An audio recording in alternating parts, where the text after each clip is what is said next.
Olá pessoal, tudo bem com vocês? Aqui é a professora Arli, professora de Geografia do Instituto Genara Viana. Mais um vídeo para a galerinha do sexto ano. Tudo bem, amores? Saudade, desejo que todos estejam bem. Queridos, vamos fazer aqui a continuação da correção, né? Fechando o capítulo 11 da apostila de vocês. Lembrando que no vídeo passado eu terminei a parte de conteúdo, fiz algumas correções, mas ainda falta, né, da página 25, 26 e 27 para finalizar o capítulo 11. Então, quero que vocês acompanhem comigo, tá? A partir da página 25, porque até a 24 está toda já corrigida. A partir da página 25, na questão 4. Vamos lá? A questão 4, a pergunta é a seguinte: a respeito da utilização do petróleo na sociedade atual, pode-se afirmar que, opção A, com a busca por recursos renováveis, o petróleo tem perdido espaço no cenário mundial? Opção B, o petróleo está ligado exclusivamente aos países produtores desse recurso, já que os custos para a exportação são muito elevados? Opção C, por ser considerado uma fonte renovável, é amplamente utilizado na geração de energia de automóveis e máquinas industriais? Opção D, a matéria-prima após o processo de refinamento é base de produção de plástico. Opção E, apesar de causar grande impacto ambiental, o petróleo é amplamente utilizado por não existirem outras gerações de fontes de energia renováveis. Bom, tem aí 5 opções de resposta. A resposta correta para esta pergunta é a letra D, onde diz o seguinte: a matéria-prima após o processo de refinamento é base de produção de plástico. Lembrando que, quando falamos de petróleo lá no conteúdo, né, eu falei sobre isso, que tem produto que a gente utiliza no dia a dia, que muitas das vezes a gente não sabe, né? Mas tem na sua composição o petróleo, tá? Então, as embalagens plásticas, por exemplo, é um desses exemplos da utilização do petróleo, ok? Vamos para a questão 5.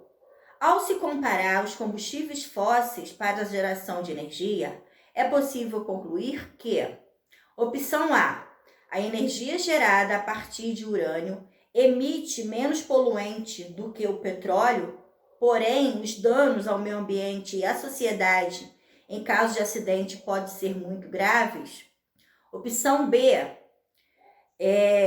o carvão mineral é mais abundante do que o petróleo, o que torna seu consumo sustentável em relação ao possível esgotamento do recurso.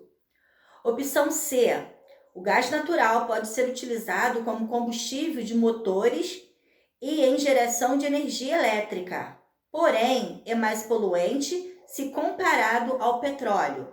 Opção D, o petróleo é mais barato dos combustíveis fósseis, já que o processo de extração e refino não exige emprego de tecnologia. E a última opção, né, que é a opção E, atualmente o urânio e o carvão mineral não possuem relevância no cenário mundial enquanto geradores de energia. Bom, também 5 opções para esta pergunta, e a opção correta, né, a resposta correta é a letra A. A energia gerada a partir do urânio emite menos poluente do que o petróleo, porém os danos ao meio ambiente e à sociedade em caso de acidente podem ser muito graves. Essa é a resposta correta do número 5.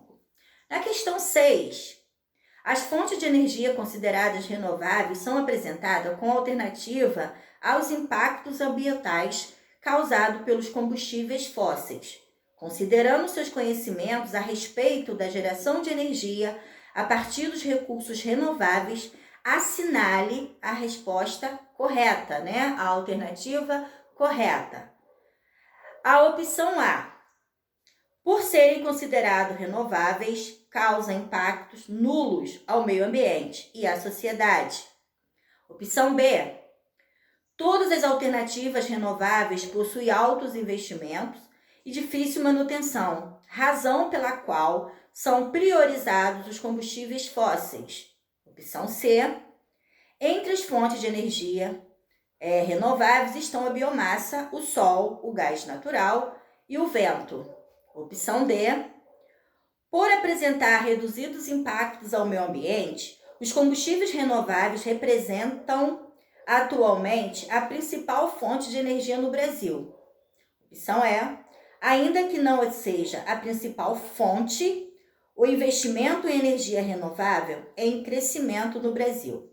A resposta correta para esta pergunta do número 6 é a letra E, tá? Ainda que não seja a principal fonte, o investimento em energia renovável vem crescendo no Brasil. Isso também, galera, eu falei com vocês durante o conteúdo, né? Que no Brasil, essas novas fontes de energias renováveis, ela vem crescendo, né? Como a energia solar, a energia eólica, entre outras, ok? Caso tenha alguma dúvida, retorne ao conteúdo.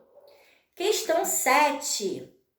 Os biocombustíveis são obtidos quase exclusivamente de plantas alimentícias, como o milho, a soja.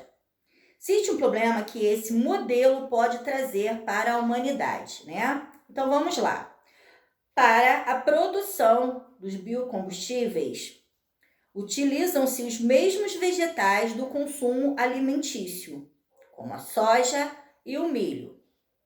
Milhares de hectares de terra são destinados à plantação desses produtos, o que acaba reduzindo a área de produção de alimento para consumo humano, aumentando o preço final dos gêneros alimentícios no mercado. Isso é muito comum a gente observar isso no mercado. Às vezes um produto que é considerado comum, né, para alimentação, muitas das vezes esse produto ele vem com um preço muito elevado. Tá aí, mediante esta resposta, dá para entender, né, o porquê disso. Porque muitos hectares de terra estão sendo utilizados para a produção de biodiesels, né, e não para a alimentação, para a produção de alimentos para o ser humano, ok? Na questão 8, está perguntando que a região que possui as melhores condições para a implantação de usina eólica, tá? Isso dentro do Brasil.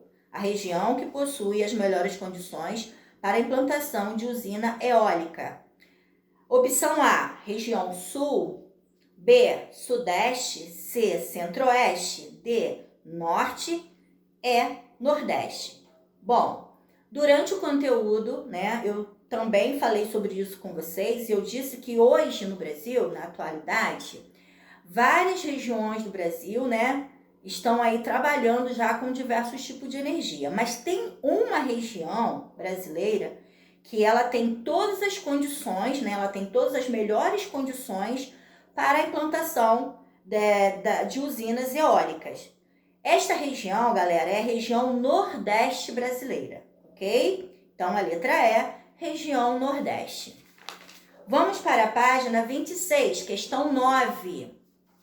Vamos lá. Considere as seguintes afirmações a respeito do desenvolvimento sustentável. 1. O conceito de desenvolvimento sustentável está ligado ao equilíbrio entre as atividades produtivas de consumo e a preservação do meio ambiente. 2. Por se tratar de problemas ambientais envolvendo produções em larga escala, o comprometimento de governantes e grandes empresas é o suficiente para o desenvolvimento de forma sustentável? Opção 3. Os avanços no que se refere ao desenvolvimento sustentável se devem à histórica preocupação de preservação ambiental já com o início da Revolução Industrial. Opção 4, as substituições de combustíveis fósseis por fontes de energia renováveis é considerada uma medida de avanço ao desenvolvimento de forma sustentável. Então, abaixo aí dessas opções, tem uma marcação, né? As afirmações estão corretas. Vocês vão marcar.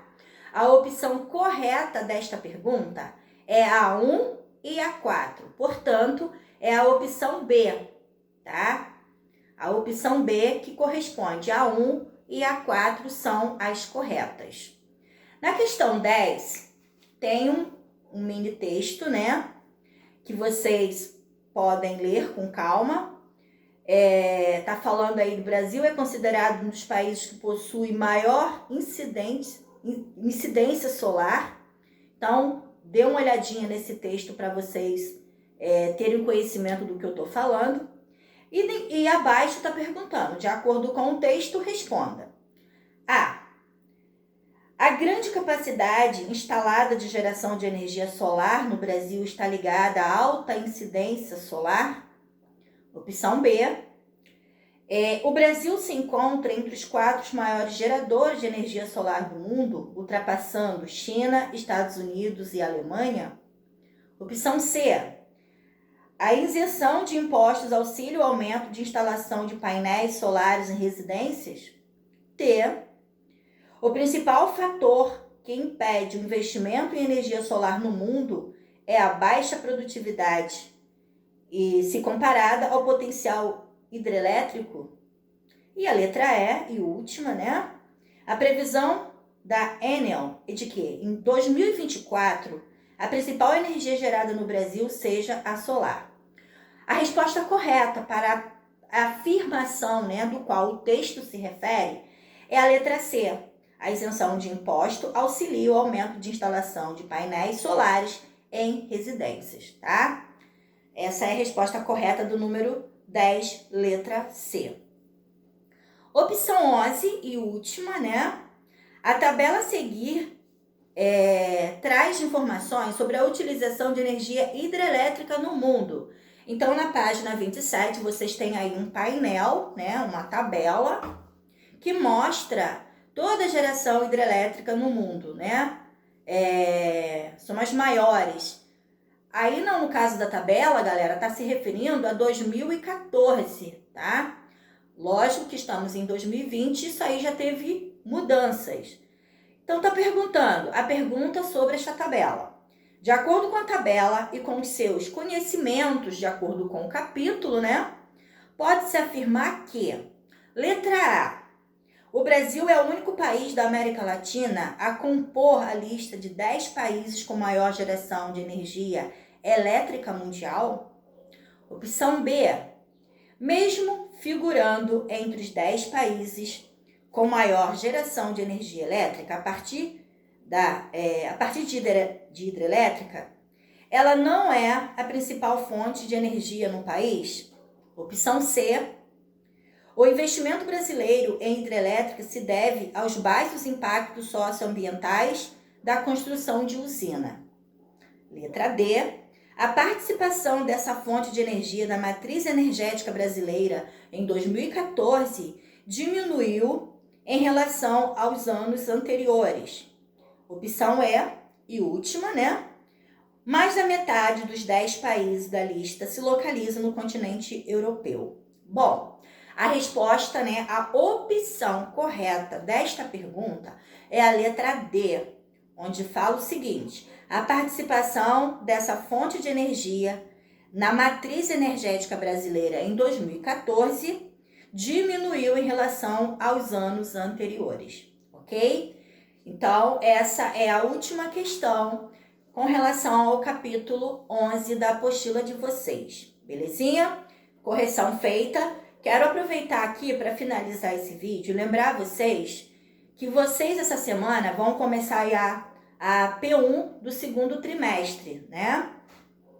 Lembrando que no último roteiro eu fiz a indicação dos capítulos da prova, tá? Então, só para lembrar aqui, eu coloquei para esta prova capítulo 9 e 10, ok? Caso tenha alguma dúvida, vocês já sabem como fazer, estou aqui à disposição, tá bom? Façam tudo com calma, façam uma excelente prova, assim como vocês fizeram no primeiro trimestre, tá? Espero bons resultados porque eu confio em vocês. Beijo no coração, até o próximo vídeo.